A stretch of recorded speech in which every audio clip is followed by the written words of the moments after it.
Hallelujah. ವಾಕ್ಯ ಭಾಗಕ್ಕೆ ಹೋಗೋಣ. ಮತ್ತಾಯನು ಬರೆದ ಸುವಾರ್ತೆ 4ನೇ ಸಂಧಿ 3ನೇ ವಚನ. ಯಾರಾದ್ರೂ ತೆಗೆದು ನೋಡ್ತೀರಾ? ಆಗ ಆ ಶೋಧಕನು ಆತನ ಬಳಿಗೆ ಬಂದು ನೀನು ದೇವರ ಮಗನಿದ್ದರೆ, ಇಲ್ಲಿ ನೋಡಿ, ದೇವರ ಮಗನಾಗಿದ್ದರೆ ಅಂದ್ರೆ ಆ ಶೋಧಕನು ಯಾವುದು? ಆ ದುರಾತ್ಮನಿಗೆ ಗೊತ್ತಿದ್ದು ಯಾರ? ದೇವರ ಮಗನು. ಕೇಳಿರಿ, ಇವತ್ತ ಯಾರ್ಯಾರು ಹೇಳ್ತಾರ ಜೀಸಸ್ ದೇವರ ಮಗಳಲ್ಲ? ದುರಾತ್ಮಗಳಿಗೂ ಮತ್ತೆ ಸೈತಾನಗಳಿಗೂ ದೆವ್ವಗಳಿಗೂ ಕೂನದ ಈತನೇ ದೇವರ ಮಗನು. ಆತನ ಹೆಸರೇನು? Jesus of Christ. ಆತನೇ ಜೀವ. ಶೋಧಕರಿಗೂ ಗೊತ್ತದ, ನೀನು ದೇವರ ಮಗನಾಗಿದ್ದರೆ ಈ ಅದು ಶೋಧಕನು. ಆತನ ಹೆಸರೇ ಏನಿತ್ತು ದೇವ್ರು ನೋಡ್ರಿ ಎಷ್ಟು ಅದ್ಭುತವಾಗಿ. ಯಾರೇ ಈ ಸತ್ಯವೇದ ಭಾಗ ಓದುವಾಗ ಶೋಧಕನು ಯಾರು? ಶೋಧಕನು ಯಾರು? ನಿಮ್ಮನ್ನು ಯಾರಾದ್ರೂ ಶೋಧಿಸುವಾಗ ಖುಷಿಯಾಗಿರ್ತೀರಾ? ಇರಲ್ಲ. ಯಾರು ಶೋಧಿಸಲ್ಪಡ್ತಾರಲ್ಲ ಅವರು ದುಃಖದಲ್ಲಿ ಇರ್ತಾರೆ. ಆದರೆ ದೇವರು ಆ ರಾಜ್ಯದಲ್ಲಿ ನಿಮ್ಮನ್ನು ಸೇರಿಸಲ್ಪಟ್ಟಿದ್ದಾನೆ. ಯಾವುದು? ಶೋಧಕನನ್ನು ಯಾವ ರೀತಿಯಾಗಿ ನಿಮ್ಮ ಕಾಲುಗಳಲ್ಲಿ ತುಳಿಯುವ ಅಧಿಕಾರವನ್ನು ಕೊಟ್ಟಿದ್ದಾನೆ. ಯಾವ ರೀತಿಯಾಗಿ ನೀವು ಆ ಶೋಧಕನನ್ನು ಎದುರಿಸಬೇಕೆನ್ನುವ ಈ ಸಾಮರ್ಥ್ಯವು ತನ್ನ ಮಗನಿಗೆ ತುಂಬಿ, ಆ ಮಗನ ಮೂಲಕ ಏನ್ ಮಾಡ್ತಾ ಇದ್ದಾನೆ? ದೇವರು ನಮಗಾಗಿ ತನ್ನ ಮಗನನ್ನು ಅಂಗಿಕ್ಕೆ ಕೊಟ್ಟಿ, ಆ ಮಗನ ಮೂಲಕ ನಾವು ಶೋಧನೆಗೆ ಒಳಗಾಗದಂತೆ ಆ ಶೋಧಕನನ್ನು, ಆ ಉಬ್ಬಿಕೊಂಡಿದ್ದ ಪಾಪಿಯನ್ನು ನಾವು ಯಾವ ರೀತಿಯಾಗಿ ಹರಿದು ಬಿಡಬೇಕೆನ್ನುವ ಆ ಒಂದು ಮರೆಗೆ ದೇವರು ತನ್ನ ಮಗನಿಗೆ ಕಲಿಸಿ, ನಮ್ಮ ಮೂಲಕ ಆತನು ಏನು ಮಾಡ್ದ?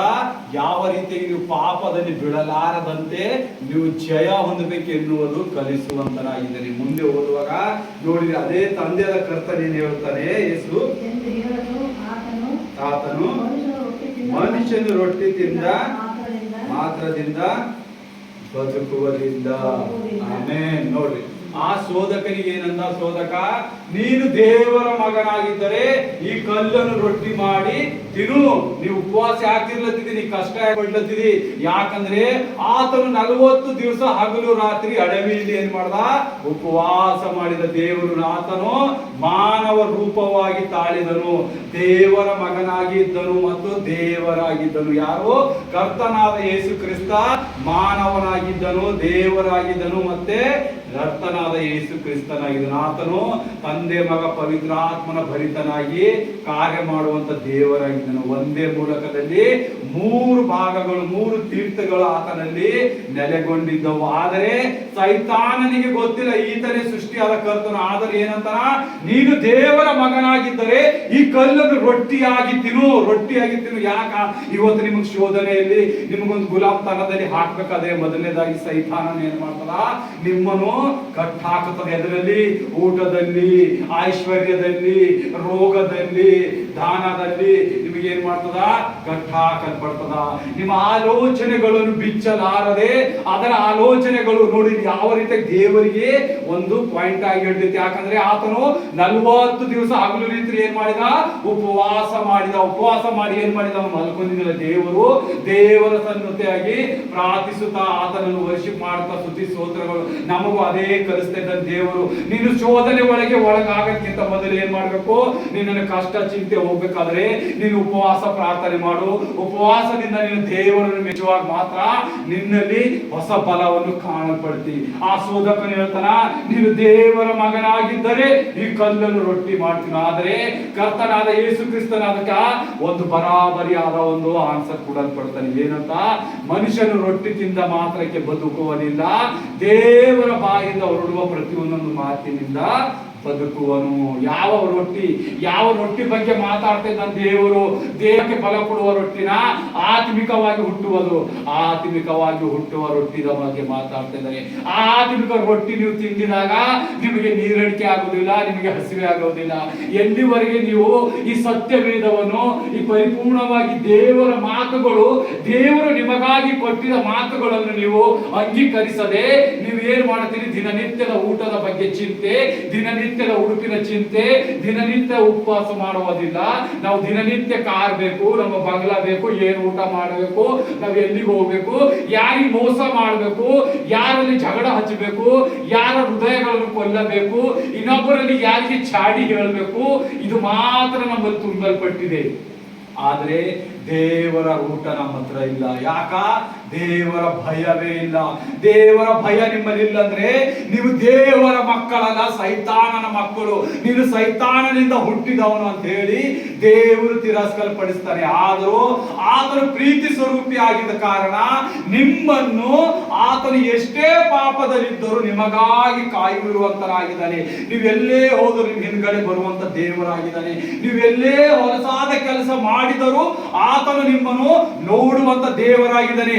ಅಂತ ದೇವರನ್ನು ಬಿಟ್ಟು ದುರಾತ್ಮನ ಕಾರ್ಯದಲ್ಲಿ, ದುರಾತ್ಮನ ಒಂದೊಂದು ಪ್ಲಾನಿನಲ್ಲಿ ನೀವು ಸಿಕ್ಕಿಕೊಳ್ಳುತ್ತಾ ಇದ್ದೀರಾ. ದೇವರು ನಿಮ್ಮನ್ನು ಬಿಚ್ಚುವುದಕ್ಕೆ ಬರುವಂತನಾಗಿದ್ದಾನೆ. ಆದರೆ ಯಾರು ನೋಡುವರಿಲ್ಲ. ಎಲ್ಲರೂ ತನ್ನದೇ ಆದ ಕಾರ್ಯಗಳಲ್ಲಿ ಮುಂದೆ ಜರುಗುತ್ತಾ ಹೋಗ್ತಾರೆ. ನೋಡಿ ಪ್ರಿಯರೇ, ನೀವು ದೇವರನ್ನು ಎಷ್ಟು ಮಟ್ಟಿಗೆ ತಿಳ್ಕೊಳ್ಳುತ್ತೀರಿ ಅಷ್ಟು ಮಟ್ಟಿಗೆ ನಿಮ್ಮ ಶೋಧನೆಗಳು ಮಾಯವಾಗುತ್ತವೆ. ಮಾಯವಂದ್ರೆ ನಿಮ್ಮಲ್ಲಿ ನಿಲ್ಲಲಾರದು. ನೀವು ಶೋಧನೆ ಕಾಣುವರಾಗಿದ್ದಿಲ್ಲ. ನೀವು ಎಷ್ಟಾಗಿ ಬಲವಾಗಿ ಕರ್ತನಲ್ಲಿ ನಂಬಿಕೆ ಇಟ್ಟು ಕರ್ತನ ಮಾರ್ಗವನ್ನು ಸಿದ್ಧವಾದಲ್ಲಿ ನೀವು ಹೋಗ್ಬೇಕು. ಆತನು ಬಂದು ನಿಮಗೆಲ್ಲ ಮಾರ್ಗಗಳನ್ನು ತೆರೆದಿದ್ದಾನೆ. ಎಲ್ಲ ಶೋಧನೆಗೆ ಯಾವ ರೀತಿಯಾಗಿ ಮುರಿಯಬೇಕೆನ್ನುವ ಒಂದು ಶಕ್ತಿ ನಿಮಗೆ ಕೊಟ್ಟಿದ್ದಾನೆ. ನಿಮ್ಮಲ್ಲಿ ಆ ಸಾಮರ್ಥ್ಯವನ್ನು ತುಂಬಿ ಕೊಡಲ್ಪಟ್ಟಿದ್ದಾನೆ. ಆತನು ಬಂದಿದ ಉದ್ದೇಶವೇನು? ನಾವು ಆತನಂತೆ ಇರಬೇಕು. ನಾನು ಪವಿತ್ರನಾಗಿದ್ದೇನೆ, ನೀವು ಪವಿತ್ರರಾಗಿರ್ರಿ ಅಂತ ಹೇಳ್ತಾರೆ ದೇವರು. ಆದರೆ ಈ ಲೋಕದಲ್ಲಿ ಯಾರು ಪವಿತ್ರರು ಸಿಗಲಿಲ್ಲ. ಎಲ್ಲಿ ಹುಡುಕಿದ್ರು ಎಲ್ಲ ಮೋಸಗಾರರು, ಚಾಡಿಕೋರರು, ಜಗಳ ಹಚ್ಚುವವರು, ಯಾರೋ ಮನಸ್ಸು ನೋಯಿಸುವವರು, ಇದೇ ಜನರು ತುಂಬೋಗಿದ್ದಾರೆ. ಆದರೂ ದೇವರೇನು ಹೇಳ್ತಾರ? ನನ್ನ ರಕ್ತಕ್ಕೆ ಕ್ರಯವಾಗಿ ಕೊಟ್ಟು ನಿಮ್ಮನ್ನು ಪಾಪದಿಂದ ಬಿಡಿಸಿದನೆ ಅಂತ ಹೇಳ್ತಾನೆ ದೇವರು. ನೋಡಿ ಎಷ್ಟು ಅದ್ಭುತವಾಗಿ ದೇವರು ತನ್ನ ಒಬ್ಬನೇ ಮಗನನ್ನು ಆರಿಸಿಕೊಂಡು ನಮಗೋಸ್ಕರ ಪರಲೋಕ ರಾಜ್ಯವನ್ನು ಬಿಟ್ಟು ಇಲ್ಲಿ ಮನುಷ್ಯರ ರೂಪ, ಮಾನವ ರೂಪ ತಾಳಿ ನಮ್ಮಲ್ಲಿ ಅನುಭವಿಸುವುದಲ್ಲ ಸುಖಗಳು ಏನು ಅನುಭವಿಸಿಲ್ಲ ದೇವರು. ಆತನೇನಿದ್ದ ನಮ್ಮ ಪಾಪಗಳು ಏನ್ ಮಾಡಿದ ತಂದೆಯಾದ ದೇವರು ಯೇಸುವಿನ ಮೇಲೆ ಹಾಕಲ್ಪಟ್ಟ. ಆ ಪಾಪಗಳೆಲ್ಲ ನಾವೇನ್ ಮಾಡಿದೆವು? ಆತನ ಮೇಲೆ ಹೋಲಿಸಿದೆವು. ಆತನ ಏನಾದ? ನಮಗ ಪಾಪ ಸ್ವರೂಪಿಯಾದ. ಆ ಪಾಪ ಸ್ವರೂಪಿಯಾಗಿ ನಮಗಾಗಿ, ನಮ್ಮ ಪಾಪಗಳಿಗಾಗಿ ತಾನು ಕ್ರೂಜೆ ಮೇಲೆ ಏರಿದ. ಆ ಒಂದೊಂದು ಕ್ರೂಜೆ ಮೇಲೆ ಆ ಸಿಪಾಯಿಗಳು, ಆ ರೋಮ್ ಸರ್ಕಾರದವರು ಏನೇನು ಚಿತ್ರಹಿಂಸೆ ಮಾಡಿದ್ರ ದೇವರಿಗೆ, ಆ ಚಿತ್ರಹಿಂಸೆ ತಾಳಲಾರದಕ್ಕೆ ಅವ್ರು ಆ ಚಿತ್ರಹಿಂಸೆ ಕೊಡುವ ಸ್ಥಳದಲ್ಲೇ ಆನ್ ದಿ ಸ್ಪಾಟ್ ಅವರು ಮರಣ ಹೊಂದುವಂತರಾಗಿದ್ದರು. ಆದರೂ ದೇವರು ತನ್ನ ಹಿಂದಿನ ರಾತ್ರಿಯಲ್ಲಿ ಏನ್ ಹೇಳ್ತಾನ? ತನ್ನ ಶಿಷ್ಯರಿಗೆ ಕರ್ಕೊಂಡು ಹೋಗಿ ಶೋಧನೆಗೆ ಒಳಗಾಗಕ್ಕಿಂತ ಮೊದಲು ಪ್ರಾರ್ಥಿಸಿರಿ. ನನ್ನ ಆತ್ಮವು ಸಿದ್ಧವಾಗಿದೆ, ಆದ್ರೆ ದೇಹವು ತತ್ತರಿಸ್ತಾ ಇದೆ ಅಂತ. ಯಾಕಂತ ದೇವರು ಆತ್ಮದಲ್ಲಿ ಬಲವಾಗಿದ್ದಾಗ ಎಂತ ಶೋಧನೆ ಬಂದರೂ ನಾವು ಗೆದಿಯಲ್ಪಡ್ತೇವೆ ಅಂತ ದೇವರು ನಮಗೆ ಕಲಿಸಿದ್ದಾನೆ. ಆ ಶೋಧಕನು ಬಂದು ಆತನನ್ನು ಹಿಡಿದುಕೊಂಡು ಹೋದಾಗ ಆ ರೋಮ್ ಸರ್ಕಾರದವರು, ಆ ಸಿಪಾಯಿಗಳು ಆತನಿಗೆ 39 ಪೆಟ್ಟುಗಳು ಹೊಡಿತಾರ. ಅದು ಒಂದೊಂದು ಕೊರಡೆಗೆ ಮುಂದೆ ಗಾಂಜ್ ಹಾಕಿದವ್ರು ಇರ್ತಾರ, ಹುಕ್ಕುಗಳು ಹಾಕಿದಿರ್ತದ. ಒಂದ್ ಏಟ್ ಹೊಡೆದ್ರೆ ಒಂದೊಂದು ಹೊತ್ತಿಗೆ ಮಾಂಸ ಕೆತ್ತಿ ಬರುವಂತದ್ದಾಗಿತ್ತು. ಅಂತದ್ದು 39 ಹೊಡೆಗೆ ಆವಾಗೆ ಅಲ್ಲಿ ಎಷ್ಟೋ ಜನರು ಆ ಒಂದು ಚಿತ್ರ ಹಿಂಸೆಗೆ ತಾಳಲಾರದೆ ಸಾಯುವಂತರಿದ್ದಾರೆ. ಆದರೂ ಕರ್ತನು ಅದೇ ಮಾತಾಡಿದ. ಯಾವಾಗ? ಆತನು ಇನ್ನು ಹಿಡಿದುಕೊಳ್ಳುವುದಕ್ಕಿಂತ ಸಮಯ ಇರುವಾಗಂತನ ನನ್ನ ಆತ್ಮವು ಸಿದ್ಧವಾಗಿದೆ, ಆದ್ರೆ ನನ್ನ ದೇಹ ಬಲಗೊಳ್ತಾ ಇಲ್ಲ, ನನ್ನ ದೇಹಕ್ಕೆ ಬಲ ಸಾಕಾಗ್ತದ ಇಲ್ಲೋ. ಆದ್ರೂ ಅಷ್ಟೆಲ್ಲ ಆಗಿ ಏನಂತ ಪ್ರಾರ್ಥನೆ ಮಾಡಿದಾಗ, ತಂದೆ ನಿನ್ನ ಚಿತ್ತದಂತೆ ಆಗಲಿ, ನನ್ನ ಚಿತ್ತವೇನು ಬೇಡ, ನೀ ನನಗೆ ಅದಕ್ಕಾಗಿ ಕಲಿಸಿದಿ, ಆ ಫುಲ್ಫಿಲ್ಮೆಂಟ್ ಈಗ ಪೂರ್ತಿ ಆಗೇ ಬೇಕೇಸಪ್ಪ, ನೀನು ಗೆಲ್ಲಬೇಕು, ಸೈತಾನನು ತುಳಿಯಬೇಕು ಅಂತ ಹೇಳಿ ಕೇಳಿದಾಗ ಆತನು ತನ್ನ ಕಾರ್ಯಗಳು ಮುಗಿಸಿದ. ಆತನು ಪ್ರಾಣ ಕೊಟ್ಟ. ಆತನಿಗೆ ಹೊಡೆಯಲ್ಪಟ್ಟರು, ಆತನಿಗೆ ಮುಳ್ಳಿನ ಕಿರೀಟ ಇಟ್ಟರು, ಆತನಿಗೆ ಚಾಟಿ ಹೊಡೆದರು, ಮುಗುಳಿಗೆ ಉಗುಳಿದರು, ಒದ್ದವರು, ಬಡಿಗಿಂದ ಹೊಡೆದರು. ಆದ್ರೂ ಆತನು ಯಾರಿಗೆ ಬಂದಿಲ್ಲ. ಯಾಕೆ ನನಗೆ ಹೊಡಿತಾ ಇದ್ದೀರಿ, ಯಾಕೆ ನನಗೆ ಚಿತ್ರ ಹಿಂಸೆ ಕೊಡ್ತಾ ಇದ್ದೀರಿ ಅಂತ ಕೇಳಲೇ ಇಲ್ಲ. ಯಾಕ? ದೇವರ ಭಯ. ಆತನಿಗೆ ದೇವರಾಗಿ ದೇವರ ಭಯವನ್ನು ಕಂಡು ಅಂತಾರೆ. ಯಾಕ? ತಂದೆಗೆ ಕೊಟ್ಟಿದ ಮಾತು ಫುಲ್ಫಿಲ್ಮೆಂಟ್. ಆತನು ಮಾಡಿದ ಪ್ರವಾದನೆಗಳು, ಆತನು ಮಾಡಿದ ಒಂದೊಂದು ಕಾರ್ಯಗಳು ತಂದೆಗೆ ಮೆಚ್ಚುಗೆ ಆಗಿದ್ದು. ಅದಕ್ಕೆ ತಂದೆಗೆ ಏನಂತಾನ, ನನ್ನ ಆತ್ಮ ನನ್ನ ಇಷ್ಟಕ್ಕೆ ಮಾತ್ರ ನಾನು ಕೊಡ್ತಾ ಇಲ್ಲ, ನನ್ನ ಮನಸ್ಸಿಗೆ ನಾನೇ ಮೆಚ್ಚಿ ಕೊಡ್ತಾ ಇದ್ದೆ ಅಂತನ. ಆದ್ರೆ ತಂದೆಗೆ ಮೆಚ್ಚಿಸ್ಬೇಕು. ಇವತ್ತು ನಾವೆಲ್ಲ ಏನ್ ಮಾಡ್ತೇವೆ, ನಮ್ಮ ತಂದೆಗೆ ನಾವು ಎಲ್ಲಿ ಮೆಚ್ಚಿಸ್ತಾ ಇದ್ದೇವು? ನಮ್ಮ ದಿನನಿತ್ಯದ ಕಾರ್ಯದಲ್ಲಿ ನಾವು ವ್ಯಸ್ತರಾಗಿ ಬಳಲಿ ಹೋಗ್ತಾ ಇದ್ದೆವು. ಆತನು ಮಾಡಿದ ಒಂದೊಂದು ತ್ಯಾಗಕ್ಕೆ ಯಾರು ಶ್ರಮೆ ಪಡ್ತಾ ಇಲ್ಲ. ತಂದೆಗೆ ತಾಯಿ ಇಲ್ಲ, ತಮ್ಮ ಅಣ್ಣ ಇಲ್ಲ, ಅಕ್ಕ ತಂಗಿಲ್ಲ, ಗಂಡ ಹೆಂಡತಿಯರಿಲ್ಲ. ಮೋಸ, ಸುಳ್ಳು, ಜಾರತ್ವ, ಬಂಡುತನ ಎಲ್ಲ ಹೊಟ್ಟೆಯಿಂದ ಬರುವುದು. ದೇವರಿಗೆ ಹೇಸಿಗೆ ಆಗಿದ ಕೆಲಸಗಳಲ್ಲೇ ಎಲ್ಲರೂ ಜಗ್ಗು ಹೋಗುತ್ತಾ ಇದ್ದಾರೆ. ಆ ದೇವರು ನಮ್ಮನ್ನು ಸೃಷ್ಟಿ ತನ್ನ ರೂಪದಲ್ಲಿ ಸೃಷ್ಟಿ ಮಾಡಿ ಆತನು ಇರುವಂತ ರೂಪ ನಮಗೆ ಕೊಟ್ಟು, ಈ ರೂಪ ಏನ್ ಮಾಡಿದ್ರು, ಕೆಡಿಸಲ್ಪಟ್ಟಿರು ಜನರು. ಮಾಟ ಮಂತ್ರದಲ್ಲಿ ತೊಲಗಿದರು, ನಿಷ್ಕಾಪ್ಯ ಕಾರ್ಯದಲ್ಲಿ ತೊಲಗಿದರು, ದುರಾತ್ಮನ ಸಹವಾಸ ಮಾಡಿದರು, ಸೈತಾನನನ್ನು ಆರಿಸಿಕೊಂಡರು. ಆದ್ರೆ ನಿತ್ಯ ಜೀವದಲ್ಲದ ನೀರು ನಿನಗಾಗಿ ಹೊರತೆ ಕೊಟ್ಟಿದ್ದ ದೇವರಿಗೆ ಸಮರ್ಪಿಸ್ತಾ ಇಲ್ಲ. ಹಣದ ಆಸೆ, ಇನ್ನೊಬ್ಬರಿಗೆ ಮೋಸ, ಕೆಟ್ಟೋದ ಆಹಾರ ತನ್ನುವುದು, ಕೆಟ್ಟಾದ ಮೆಡಿಸನು, ಹಾಸ್ಪಿಟಲ್ಗಳಲ್ಲಿ ಬೇಕಾದಷ್ಟು ಸ್ಕ್ಯಾಮ್ಗಳು, ರೋಗಿಗಳಿಗೆ ಯಾರು ಸರಿಯಾದ ಟ್ರೀಟ್ಮೆಂಟ್ ಕೊಡ್ತಾ ಇಲ್ಲ, ಲೋಕದಲ್ಲಿ ದೇವರಿಗೆ ಸರಿಯಾದ ಮರ್ಯಾದೆ ಕೊಡ್ತಾ ಇಲ್ಲ. ಜನರು ಸಾಯ್ತಾ ಇದ್ದಾರೆ. ಯಾಕೆ ಸಾಯ್ತಿದ್ದಾರೆ? ಯಾಕೆ ಅವ್ರಿಗೆ ಕಷ್ಟಗಳು ಬರ್ತಾ ಇದ್ದಾವೆ? ದೇವರ ಅನ್ಯೋನ್ಯತೆ ಇಲ್ಲ, ದೇವರಿಗೆ ಮರ್ಯಾದೆ ಇಲ್ಲ, ದೇವರಲ್ಲಿ ಭಯವಿಲ್ಲ, ದೇವರ ಒಂದೊಂದು ಕಾರ್ಯದಲ್ಲಿ ಅವರು ಹೀನಾಗಿ ನೋಡ್ತಾ ಇದ್ದಾರೆ. ದೇವತೆ ಒಂದು ಸಿಂಬೋಲಿಕ್ ಆಗಿದೆ, ಜಸ್ಟ್ ಸಿಂಬೋಲಿಕ್. ನಮ್ಮ ಕ್ರಿಶ್ಚಿಯನ್ ಒಂದು ಸಿಂಬಲ್ ಮಾಡಿದ್ದಾರೆ, ಅದೇ ಸಿಂಬಲ್. ಅದೇ ಸಿಂಬೋಲಿನ ಹಿಂದೆ ಏನೇನು ಕಾರ್ಯಗಳಿತ್ತು, ಆ ಕಟ್ಟಿ ಏನೇನು ಕಾರ್ಯ ನಡೀತು, ಆತನ ಯಾರಿಗಾಗಿ ಪ್ರಾಣ ಕೊಟ್ಟ, ಯಾರಿಗಾಗಿ ಕಷ್ಟ ಅನುಭವಿಸ್ದ, ಯಾರಿಗೂ ಚರ್ಚೆ ಮಾಡುವಂತದ್ದು ಇಷ್ಟ ಇಲ್ಲ, ಯಾರಿಗೂ ನೋಡುವುದಿಲ್ಲ. ಅಪ್ಪ ನೀವು ತಪ್ಪು ಮಾಡ್ತಾ ಇದ್ದೀರಿ, ಮಗನೇ ಇದು ನೀ ತಪ್ಪು ಹೇಳ್ತಾ ಇದ್ದೀರಿ ಅಂತ ಯಾರು ಒಂದು ಒಳ್ಳೆ ಬೋಧನೆ ಮಾಡ್ತಾ ಇದ್ದಾರೆ. ಯಾಕಂದ್ರೆ ಅವರ ಹತ್ರನೇ ದೇವರ ಜ್ಞಾನ ವಿವೇಕ ಇಲ್ಲ. ಅವ್ರು ಇನ್ನೊಬ್ಬರಿಗೆ ಜ್ಞಾನ ವಿವೇಕ ಹೇಳುವಂತರಾಗುತ್ತಾರೆ. ಯಾಕಂದ್ರೆ ಅವ್ರು ದಿನನಿತ್ಯದ ಒಂದು ಕೋರಿಕೆಯಲ್ಲಿ ಹೋಗ್ತಾರೆ. ಅದೇ ರೀತಿಯಾಗಿ ನಾವು ನೋಡ್ತೇವೆ. ಮತ್ತೆ ಎರಡನೇದಾಗಿ ಏನ್ ಮಾಡ್ತಾನ, ಸೋದಕರು ಒಯ್ದಿ ದೇವರ ಬಾಯಿಂದ ಹೊರಡುವ. ಈಗ ಆ ಮತ್ತು ಹೋದ್ರ ಬರ ನೆಕ್ಸ್ಟ್.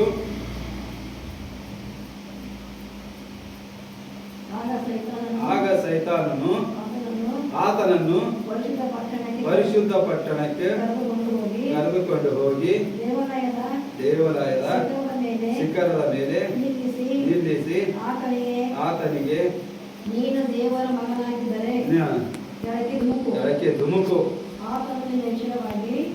ತನ್ನ ದೂತರಿಗೆ ಅಪ್ಪಣೆ ಕೊಡುವನು, ನಿನ್ನ ಕಾಲದಲ್ಲಿ ತರಲು ಅವರು ನಿನ್ನನ್ನು ಕೈಯಲ್ಲಿ ಎತ್ತಿಕೊಳ್ಳುವರು. ಸೈತಾನನಿಗೆ ಎಲ್ಲ ಗೊತ್ತದ, ಹಳೆ ಒಡಂಬಡಿಕೆ ಗೊತ್ತದ, ದೇವರು ಎಷ್ಟು ಬರೆದ ಸತ್ಯವೇದದಲ್ಲಿ, ಅದಕ್ಕೂ ಜ್ಞಾನ ಬುದ್ಧಿ ಎಲ್ಲ ಇಟ್ಟ ದೇವರು. ನೋಡೋದು ಎಷ್ಟು ಅದ್ಭುತವಾಗಿ ಶಿಕಾರದ ಮೇಲೆ ಒಯ್ದಿ ನಿಲ್ಲಿದ ಕೆಳಗಿಂದ ಧುಮುಕುದಾಗ ಏನ್ ಮಾಡ್ತಾರ, ಪರಲೋಕದ ದೇವದೂತರನ್ನು ಬಂದು ಕೈಗಳಲ್ಲಿ ಎತ್ತಿಕೊಂಡು ಹೋಗ್ತಾರ. ಈ ವಾಕ್ಯ ಇಲ್ಲದ ಎಲ್ಲಿ ನೋಡಲು ಕೊಡ್ತೇವೆ ನಾವು? ಕೀರ್ತನೆ 91ರಲ್ಲಿ. ಭಾರಿ ರೀಡಿಂಗ್ ಮಾಡ್ಯದ ಸೈತಾನನು. ಹಾಗೆ ನಿಮ್ ಜೀವಿತದಲ್ಲಿ ಅದು ನಿಮ್ಗೆ ಆಟ ಆಡಕ ಏನು ಕಡಿಮೆ ಇಲ್ಲ. ಅದಕ್ಕೆ ನಿಮ್ಗ ಶೋಧನೆಗಳು ಯಾಕೆ ಒಳಗಾಗ್ತೀರಿ? ದೇವರ ವಾಕ್ಯ ಇಲ್ಲ. ದೇವರಿಗೆ ವಾಕ್ಯ ಗೊತ್ತಿತ್ತು. ಆ ದುಂಕುವಾಗ ಅದು ಎಷ್ಟೆಲ್ಲ ಪ್ಲಾನ್ ಮಾಡಿತ್ತು. ಒಂದು ಚಿಕ್ಕದಲ್ಲಿ ಹೋಗಿ ಪ್ಲಾನ್ ಮಾಡಿ ನೋಡಿ ಎಷ್ಟು ಒಳಗಿಂದ ಅದು ಆಳವಾಗಿ. ಯಾಕಂದ್ರೆ ಒಬ್ಬ ಮನುಷ್ಯ ಹಸುವಾದಾಗ ಎಷ್ಟು ಚೀಡ್ ಬರ್ತದ, ಹಸಿವೆ ಆದಾಗ ಯಾರಿಗ ತಲೆ ಓಡ್ತದ ಓಡೋದು. ಯಾಕ? ಹಸಿವೆಲಿಂದ ನಡಾಡ್ತಾ ಇದ್ದಾನ. ಆ ಸೈತಾನಿಗೆ ಗೊತ್ತಿದೆ ಸರಿಯಾದ ಸಮಯದ, ಈತನಿಗೆ ಸೋಲಿಸಬೇಕು, ಈತನ ಮೇಲೆ ನಾನು ಜಯ ಹೊಂದಬೇಕಂತೇಳಿ. ಆದ್ರ ಸುಸ್ತಾಗ ಗೊತ್ತಿಲ್ಲ, ಸರ್ವಶಕ್ತನಾದ ದೇವರು ಇಳಿದು ಬಂದಿದ್ದಾನೆ ಲೋಕದ ಮೇಲೆ ಅಂತೇಳಿ ಆ ಪಾಪಿಗೆ ಗೊತ್ತಿದ್ದಿಲ್ಲ. ಆ ಪಾಪಿಗೆ ಅದಕ್ಕೆ ದೇವರು ಹೇಳ್ತಾನೆ, ನೀನು ಮನುಷ್ಯರ ಆಲೋಚನೆಯಂತೆ ಮಾತ್ರ ನಡೆಯುವಂತನಾಗಿದ್ದಿ, ನೀನು ದೇವರ ವಾಕ್ಯವನ್ನು ಕಲಿಯೋದಕ್ಕೆ ಸಾಧ್ಯವಿಲ್ಲ ಅಂದ. ಆತನ ಏನ್ ಮಾಡ್ದ? ಮನುಷ್ಯರ ಆಲೋಚನೆ ಅಂತ ಕೇಳಿದ ದುರಾತ್ಮ ಅಷ್ಟೇ ಮಾಡ್ತಾ ಇದ್ದ ದೇವರಿಗೆ. ನೀನು ವಾಕ್ಯದಲ್ಲಿ ಬರ್ದಿದ್ದಾರಲ್ಲ, ನಿನ್ ತಂದೆ ಬರ್ದನಲ್ಲ ಕೀರ್ತನೆ 91ರಲ್ಲಿ, ನಿನ್ನ ಕಾಲು ಕಲ್ಲಿಗೆ ತಗಲದಂತೆ ನಿನ್ನ ಮೇಲೆ ಎತ್ತುಕೊಳ್ಳುವರು. ಯಾರು ಎತ್ತುಕೊಳ್ತಾರ? ನಿನ್ ದೇವ್ರು ಎತ್ಕೊತಾರ, ನಿನ್ ತಂದೆ ಎತ್ತುತ್ತಾರ. ನೋಡಿ ಚಿಡಿ ನಿಮ್ಗೆ ಏನ್ ಧೈರ್ಯ ಅದ, ನಿನ್ನ ಕಾಪಾಡ ಬರ್ತಾನ, ಶೋಧಿಸ್ಲತ್ತಾನ. ಇವತ್ತು ನಿಮ್ ಜೀವಿತದಾಗ ಹೋಗು, ವ್ಯಭಿಚಾರದ ಹೋಗು, ಕುಡುಕತನದ ಹೋಗು, ಸುಳ್ಳು ಹೇಳು, ಇದೆಲ್ಲ ನೀನು ಕಾರ್ಯ ಮಾಡು. ನಿನಗೆ ನೋಡುವಾಗ ನಿನ್ ದೇವರಲ್ಲ, ನೀನು ತಪ್ಪಾಗಿ ತಿಳ್ಕೊಂಡಿದಿ, ನೀ ಶೋಧನೆಗೆ ಇದ್ದಾಗ ಮಾತ್ರ ನಿನಗೆ ದೇವರು ನೋಡುತ್ತಾನೆ ಅಂತ ಹೇಳುವಂತ ದುರಾತ್ಮ ನಿಮ್ಮ ಮನಸ್ಸುಗಳನ್ನು ಕೆಡಿಸುವಂತನಾಗಿದ್ದಾನೆ. ಇವತ್ತು ನೀನು ಕಾರ್ಯ ಮಾಡು, ಇವತ್ತು ನೀನು ಸುಳ್ಳು ಹೇಳು, ಇವತ್ತು ನೀನು ಇದು ಮಾಡು, ಇವತ್ತು ನೀನು ಕೊಂಡು ಹೋಗಿ ಮನೆಗೆ, ಇವತ್ತು ನಿನಗೆ ಇದು ಮಾಡ್ತಾರ, ನಿನ್ ಬಲ ಬರ್ತದ, ನಿನ್ ಶಕ್ತಿ ಬರ್ತದೆ, ನೀನು ಮಾತಾಡಕ್ಕಾಗ್ತದೆ, ಸುಳ್ಳಿನ ಹೇಳು, ನಿನ್ಗೆ ಏನ್ ಕಾರ್ಯವಾದರೂ ನಾನು ನಿನ್ ಜೊತೆ ಇದ್ದೆ ಅಂತ ಹೇಳಿ ಹೇಳ್ತಾನ. ಅದಕ್ಕ ಅವಾಗ ನೀವೇನ್ ಮಾಡ್ತೀರಿ? ದುರಾತ್ಮನ ವಶದಲ್ಲಿ ಹೋಗ್ತೀರಿ, ದೇವರ ಆಜ್ಞೆಯನ್ನು ಮೀರ್ತೀರಿ. ಆದ್ರೆ ದೇವರು ಅದಕ್ಕೆ ಯಾವ ರೀತಿಯಾಗಿ ಉತ್ತರ ಕೊಟ್ಟನಂತ ನಾವು ಮುಂದೆ ನೋಡ್ತೀವಿ. ಆದ್ರೆ ನೀವು ಏನ್ ಮಾಡ್ತಿದ್ರಿ? ನಿಮ್ಮ ನೀವೇ ನೀಚನಾಗಿಕೊಳ್ಳುತ್ತೀರಿ. ಯಾಕ? ದುರಾತ್ಮನು ನಿಮ್ಮನ್ನು ಶೋಧಿಸಲ್ಪಡ್ತಾ ಇದ್ದಾರೆ, ಆ ಪಾಪವು ನಿಮ್ಮಲ್ಲಿ ಶೋಧಿಸಲ್ಪಡ್ತಾ ಇದ್ದದೆ. ಯಾವ ರೀತಿಯಾಗಿ ಹೇಬೇಲನನ್ನು ಕೊಂದಿದ ತನ್ನ ಅಣ್ಣ ಕೇನು, ಆ ಕೇನಿಗೆ ಏನಂತ ದೇವರು, ನೀನು ಮರಾಧ್ಯವಾಗಿ ಕೆಲಸ ಮಾಡಿದರೆ ನಿನ್ನನ್ನು ಉನ್ನತವಾಗಿ ಎಬ್ಬಿಸುತ್ತೇವೆ, ಆದ್ರೆ ನೀನು ಪಾಪ ಮಾಡಿದರೆ ನಿನ್ನ ಮಗ್ಗಲಲ್ಲೇ ಪಾಪ ನಿಲ್ಲುತ್ತದೆ ಅಂತ. ನಿನ್ನ ಬಾಗಿಲಲ್ಲಿ, ನಿನ್ನ ಮಗ್ಗಲಲ್ಲಿ ಪಾಪ ನಿಲ್ಲುತ್ತದೆ ಅಂದ್ರೆ ನಿನ್ನ ಆಲೋಚನೆಗಳು, ನಿನ್ನ ಆಲೋಚನೆಗೆ ಕಾರ್ಯ ಮಾಡುವ ದುಷ್ಟಾತ್ಮವು ನಿನ್ನಲ್ಲೇ ನೆಲೆಗೊಳ್ಳುತ್ತದ. ಅದು ನಿನ್ನ ಹೊಟ್ಟೆ ಒಳಗಿಂದನೇ ಹೊರಗೆ ಬರುವಂತ ಪಾಪಿಯಾಗಿದೆ. ನೀನು ಎಷ್ಟೇ ಕಾರ್ಯ ಮಾಡು, ನೀ ಎಷ್ಟೇ ಒಳ್ಳೆದನ್ನು ಮಾಡು, ಆದರೆ ದುಷ್ಟಾತ್ಮನು ನಿನ್ನ ಹೊಟ್ಟೆ ಒಳಗಿಂದಲೇ ಬರ್ತಾನೆ, ನಿನ್ನ ಆಲೋಚನೆಯಿಂದಲೇ ಬರ್ತಾನೆ. ಯಾಕೆ? ದೇವರು ಅದಕ್ಕೆ ಅಧಿಕಾರ ಕೊಟ್ಟಿಲ್ಲ ನಮ್ಮ ಶರೀರದಲ್ಲಿ ಕಾರ್ಯ ಮಾಡುವುದಕ್ಕೆ. ಅದು ನಮ್ಮ ದಿನನಿತ್ಯದ ಕಾರ್ಯದಲ್ಲಿ ಲಾಟ ಮಾಡುತ್ತದೆ. ನನಗಿವತ್ತು ಏನ್ ಇಷ್ಟ ಅದ, ನನಗಿವತ್ತು ಊಟ ಮಾಡೋದು ಏನ್ ಇಷ್ಟ ಅದ ಅಂತ ಹೇಳಿದಾಗ ಅದಕ್ಕೆ ಗೊತ್ತಾಗಲ್ಲ. ನಿನ್ನ ಮನದ ಆಲಿಕೆ ಕರ್ತನಾದ ಯೇಸು ಕ್ರಿಸ್ತನಿಗೆ ಗೊತ್ತಾಗುತ್ತೆ, ಆದರೆ ದುರಾತ್ಮನಿಗೆ ಗೊತ್ತಾಗಲ್ಲ ನಿನಗೆ ಏನ್ ಬೇಕು, ನೀನ್ ಏನ್ ಮಾಡ್ಬೇಕು ಕಾರ್ಯ ಅಂತ ಹೇಳಿ.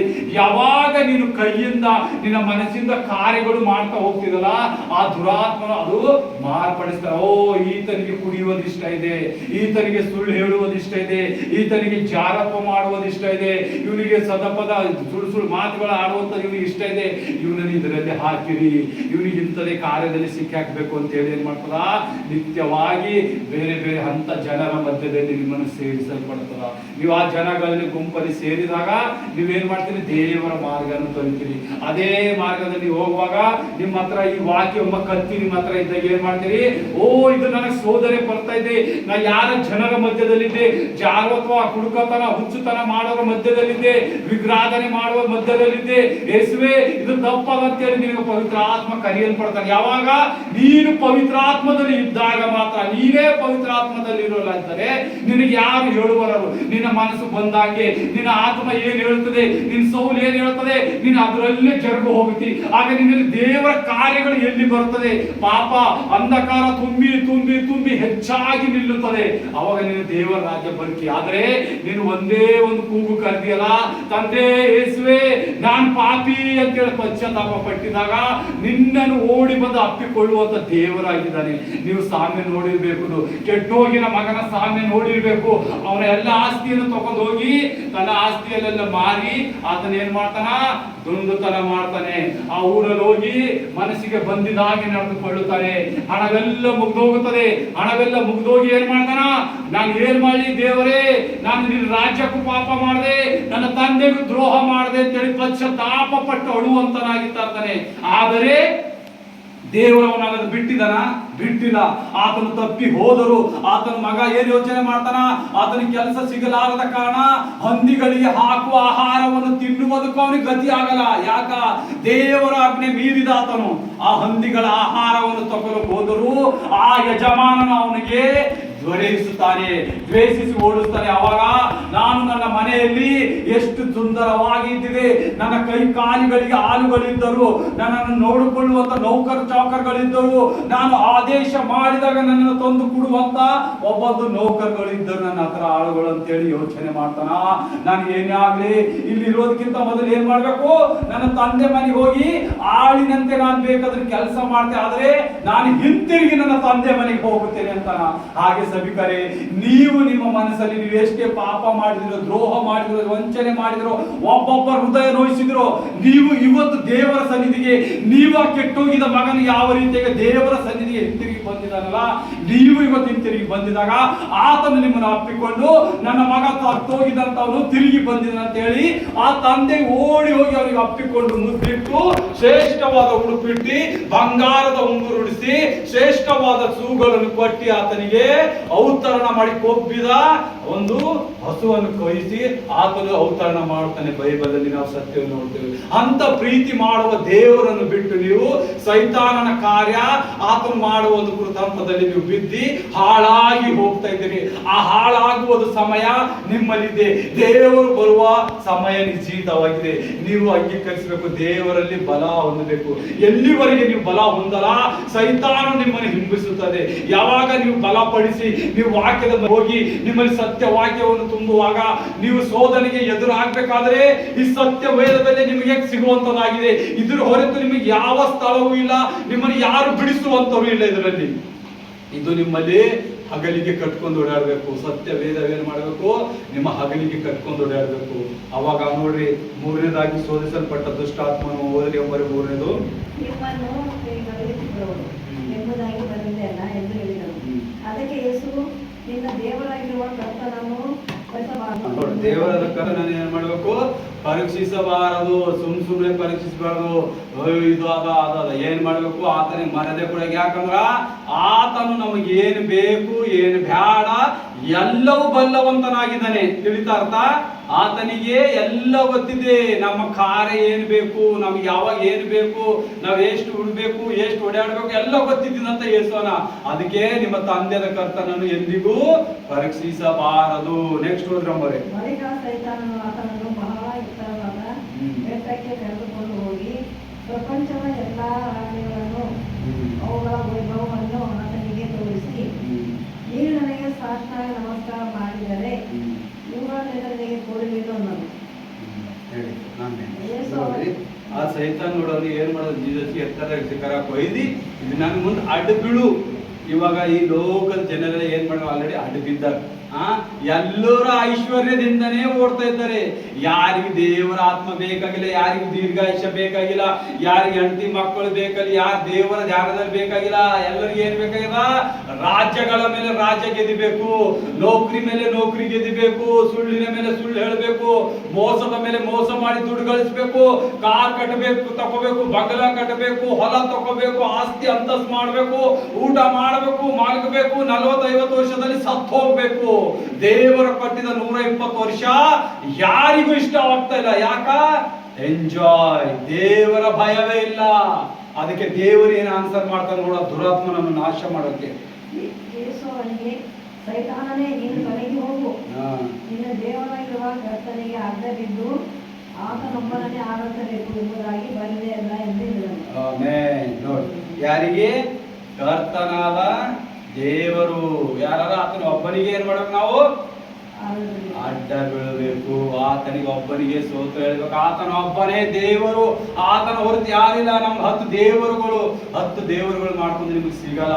10 ಜನ ನೀವು ಇದ್ದರಿದ್ರೆ ಸಾಲದು. ನಿಮ್ಗೆ ಎಷ್ಟೇ ಬಲ ಇದ್ದು ದೇವರ ಬಲ ನಿಮ್ಮದಿತ್ತಲ್ಲ, ನಿಮ್ಮಲ್ಲಿ ಯಾರು ನಿಮ್ಗೆ ನೋಡಕ್ಕಾಗಲ್ಲ. ಹಾಗಾಗಿ ಸಿದ್ದೇವರೇ, ದೇವ ಜನರೇ, ನೀವು ದೇವರ ಸಮ್ಮುಖದ ಹೋಲಿ. ನಿಮ್ಮ ಶೋಧನೆಗಳು ಒಳಗಾಗಕ್ಕಿಂತ ಮೊದಲೇ ನೀವು ಆತನಲ್ಲಿ ಪ್ರಾರ್ಥಿಸಬೇಕು. ನೀವು ಶೋಧನೆಗೆ ಒಳಗಾಗಕ್ಕಿಂತ ಮೊದಲೇ ನಿಮ್ಮನ್ನು ನೀವು ಏನ್ ಮಾಡ್ಬೇಕು, ಯೇಸುವಿನ ಸಮ್ಮುಖದಲ್ಲಿ ನೀವು ಕೂಡಬೇಕು. ಆವಾಗ ಮಾತ್ರ ನಿಮ್ಮ ಶೋಧನೆಗಳು ಚರ್ಕಲ್ಪಡುತ್ತಾವ. ಎಲ್ಲಿವರೆಗೆ ನೀವು ಸತ್ಯವೇದವನ್ನು ನೋಡುವುದಿಲ್ಲ, ನಿಮಗೆ ಈ ಬೈ ಕತ್ತಿ ಸಿಗುವುದಿಲ್ಲ. ಎಲ್ಲಿವರೆಗೆ ನೀವು ಸತ್ಯವೇದ ತೆಗೆಯುವುದಿಲ್ಲ, ಎಲ್ಲಿವರೆಗೆ ದೇವರ ಸನ್ನಿಧಿಯಲ್ಲಿ ಪ್ರಾರ್ಥಿಸುವುದಿಲ್ಲ, ನಿಮ್ಗೆ ಶೋಧನೆ ಬಿಡುವುದಿಲ್ಲ. ಯಾಕ? ಆ ದುಷ್ಟಾತ್ಮನು ಯೇಸುವನ್ನು ಎಷ್ಟಾಗಿ ಹಿಂಸಿಸ್ಬೇಕು. ನೋಡಿ, ನಿನ್ನ ಮಕ್ಕಳನ್ನು ನಾನು ಎಷ್ಟು ಹಿಂಸಿಸ್ತಾ ಇದ್ದೆ ಅಂತ ಹೇಳಿ ಚಾಲೆಂಜ್ ಮಾಡುವಂತನಾಗಿದ್ದಾನೆ. ಆದರೂ ದೇವರು ನಿಮ್ಮನ್ನು ಪ್ರೀತಿಸುವಂತವಾಗಿದ್ದಾನೆ. ಆ ಪ್ರೀತಿ ಸ್ವರೂಪಿಯನ್ನು ನೀವು ದ್ವೇಷಿಸಿ ಲೋಕದ ಆಸೆ ಆಂತ್ಯಗಳಿಗೆ, ಆರಾಮಗಳಿಗೆ ಜರುಗುತ್ತಾ ಇದ್ದೀರಿ. ಇವತ್ತು ದೇವರು ನಿಮ್ಮನ್ನು ಕರೆಯುವಂತನಾಗಿದ್ದಾನೆ. ನಿಮ್ಮಲ್ಲಿ ಆತನು ಕೂಡುವಂತನಾಗಿದೆ. ನಿಮ್ಮ ಪ್ರತಿ ಒಬ್ಬೊಬ್ಬರ ಹೃದಯದಲ್ಲಿ ಆತನು ಆತನ ಹಸ್ತವಿಟ್ಟು ಆತನು ನಿಮಗಾಗಿ ತವಕಿಸ್ತಾ ಇದ್ದಾನೆ. ನೀವು ಖಾಲಿ ತಂದೆ ನನ್ನನ್ನು ನಾನು ನಿನಗೆ ಸಮರ್ಪಿಸಿದೆ, ನಂಬಿದೆ ಅಂತ ಹೇಳಿದಾಗ ನಿಮ್ಮ ಹೃದಯದಲ್ಲಿ ಬರುವಂತ ದೇವರಾಗಿದ್ದಾನೆ. ಒಂದೇ ಒಂದು ಮಾತು ಹೇಳಿ, ಯೇಸುವೆ ನನ್ನ ಹೃದಯದಲ್ಲಿ ಬಾ, ನಾನು ಎಷ್ಟೆಲ್ಲ ಪಾಪ ಮಾಡಿದೆ, ನನಗೆಲ್ಲ ಪಾಪಗಳಿಂದ ಬಿಡುಗಡೆ ಕೊಟ್ಟಿದ್ದಕ್ಕಾಗಿ ಸ್ತೋತ್ರ. ನೀವು ಇಷ್ಟೇ ಮಾತ್ರ ಹೇಳಿ, ಆತನ ನಿಮ್ಮ ಹೃದಯಗಳನ್ನು ತೆರೆದಿ ಆತನ ಪರಿಶುದ್ಧತೆ ನಿಮ್ಮಲ್ಲಿ ಆ ಬೆಳಕು ಆ ದೀಪ ನಿಮ್ಮಲ್ಲಿ ಉರಿದಾಗ ನಿಮ್ಮ ಚಿಂತೆ ದುಃಖ ಸಾಲ ಎಲ್ಲ ಸಮಸ್ಯೆಗಳು ಏನೇ ಆಗಿರ್ಬೋದು ಎಲ್ಲ ಒಡೆಯಲ್ಪಡುತ್ತದೆ. ಎಲ್ಲ ಎಷ್ಟೇ ಮುಚ್ಚಿದ ದ್ವಾರಗಳಿದ್ದಿರ್ಬೋದು, ಎಷ್ಟೋ ಹಳೆ ಹಳೆ ಪಾಪಗಳಿದ್ದಿರ್ಬೋದು, ಎಷ್ಟೋ ಕರ್ಜಸ್ಗಳಿದ್ದಿರ್ಬೋದು, ಎಲ್ಲ ಮುರಿಯಲ್ಪಡುತ್ತದೆ ಯೇಸು. ಹಾಗಾಗಿ ಈ ವಾಕ್ಯ ಕೊಟ್ಟಿದ್ದಕ್ಕಾಗಿ ಯೇಸುವಿಗೆ ಸ್ತೋತ್ರ ಹೇಳಿ ನಾವು ಬ್ಲೆಸ್ಸಿಂಗ್ ಪ್ರೇಯರ್ ಕಡೆ ಹೋಗೋಣ. ಆಮೇಲೆ ಸರ್ವಶಕ್ತನಾದ ಯೇಸುವೆ ತಂದೆ, ನಿನ್ನ ಅತಿ ಪರಿಶುದ್ಧವಾದ ವಾಕ್ಯಕ್ಕಾಗಿ ಸ್ತೋತ್ರ ಯೇಸಪ್ಪ. ನೀನು ಎಷ್ಟು ಅತಿ ಉತ್ತಮವಾಗಿ ನಮಗೆ ಕಲಿಸಿದೆ ಯೇಸಪ್ಪ. ನಾವು ಶೋಧನೆ ಒಳಗೆ ಒಳಗಾಗದಂತೆ ನಮ್ಮನ್ನು ಯಾವ ರೀತಿಯಿಂದ ಕಾಯುವುದಕ್ಕೆ ನಿನ್ನ ಪರಿಶುದ್ಧವಾದ ಈ ನಿನ್ನ ಹೋಲಿ ಬೈಬಲ್ ನಮಗಾಗಿ ಕೊಟ್ಟಿದ್ದಕ್ಕಾಗಿ ನಿನಗೆ ಸ್ತೋತ್ರ ಯೇಸಪ್ಪ. ನೀ ನಮಗಾಗಿ ಇಟ್ಟಿದ ನಿನ್ನ ವಾಕ್ಯ ನಿನ್ನ ಮಾತುಗಳಿಗೆ ಸ್ತೋತ್ರ. ಈ ಸಭೆಯಲ್ಲಿ ಕೂತಿದ ಪ್ರತಿ ಒಬ್ಬೊಬ್ಬರ ಮಕ್ಕಳನ್ನು ನಿನ್ನ ಕೈ ಹಸ್ತವಿರಿಸ್ತೇನೆ ಯೇಸಪ್ಪ. ಎಲ್ಲರಿಗೂ ಆರೋಗ್ಯ ಭಾಗ್ಯ ಹೆಚ್ಚಿನ ಆಯುಷ್ಯ ಸುಖ ಸಮೃದ್ಧಿ ಕೊಡು. ಅವರ ನೂತನ ಜೀವನದಲ್ಲಿ ಕಾಲಿಡುವಂತೆ ಕಾರ್ಯ ಮಾಡಿ ಯೇಸಪ್ಪ. ಹೊಸ ಮಾರ್ಗ ಹೊಸ ಫಲಗಳಿಂದ ತುಂಬಿಲಿ ಯೇಸಪ್ಪ, ಹೊಸ ವರಗಳಿಂದ ತುಂಬಿಸಲಿ ಯೇಸಪ್ಪ. ನಿನ್ನ ದರ್ಶನ ಕಾಯಲಿ ಯೇಸಪ್ಪ. ಪ್ರತಿ ಮಕ್ಕಳು ನಿನ್ನ ರಾಜ್ಯದಲ್ಲಿ ತುಳಿಲಿ ಯೇಸಪ್ಪ. ಇನ್ನು ಹೆಚ್ಚಾಗಿ ಅನ್ಯ ಭಾಷೆಗಳನ್ನು ಆಡಲಿ ಯೇಸಪ್ಪ. ಮಕ್ಕಳು ನಿನ್ನ ರಾಜ್ಯಕ್ಕೆ ಇನ್ನು ಹೆಚ್ಚಾಗಿ ಕಟ್ಟಲಿ. ನಿನ್ನ ಸುವಾರ್ತೆ ಮೂಲೆಗೂ ಮುಟ್ಟಲಿ ಯೇಸಪ್ಪ. ನೀನು ಬರುವಷ್ಟರಲ್ಲಿ ಸ್ವಾಮಿ ಇಡೀ ಲೋಕವು ನಿನ್ನನ್ನು ಆರಾಧಿಸಲಿ ಯೇಸಪ್ಪ. ಅದೇ ಈ ಸಭೆಯಲ್ಲಿ ಕೈಗೊಪ್ಪಿಸ್ತೇ, ಇಲ್ಲಿದ್ದೆಲ್ಲ ಮಕ್ಕಳು ನಿನ್ನ ಕೈಗೊಪ್ಪಿಸ್ತೇನೆ. ಎಲ್ಲರೂ ಆರೋಗ್ಯ ಭಾಗ್ಯ ಹೆಚ್ಚಿನ ಆಯುಷ್ ಕೊಟ್ಟು ನಡೆಸೇಸಪ್ಪ. ನಿನ್ನ ಸುಖ ಸಮೃದ್ಧಿ ಶಾಂತಿ ಸಮಾನದಲ್ಲಿ ಎಬ್ಬಿಸಿದ ಕೈ ಸ್ತೋತ್ರ ಅಪ್ಪ ತಂದೆ ಯೇಸುವೆ. ನೀನು ಒಂದೇ ನಾಮದಲ್ಲಿ ಬಿದ್ದು ಬೇಡ್ತೇನೆ ಜೀವನ ತಂದೆ ಯೇಸುವೆ. Amen amen. ನನ್ನ ಮನವೇ ಯೆಹೋವನನ್ನು ಕೊಂಡಾಡು, ನನ್ನ ಸರ್ವೇಂದ್ರಿಯಗಳೇ ಆತನ ಪವಿತ್ರ ನಾಮಕ್ಕೆ ಕೀರ್ತಿಸಲಿ. ನನ್ನ ಮನವೇ ಯೆಹೋವನನ್ನು ಕೊಂಡಾಡು, ಆತನು ಮಾಡಿದ ಉಪಕಾರಗಳಲ್ಲಿ ಒಂದನ್ನು ಮರೆಯಬೇಡ. Amen amen. ಜಯ ಕ್ರಿಸ್ತ. Praise the Lord.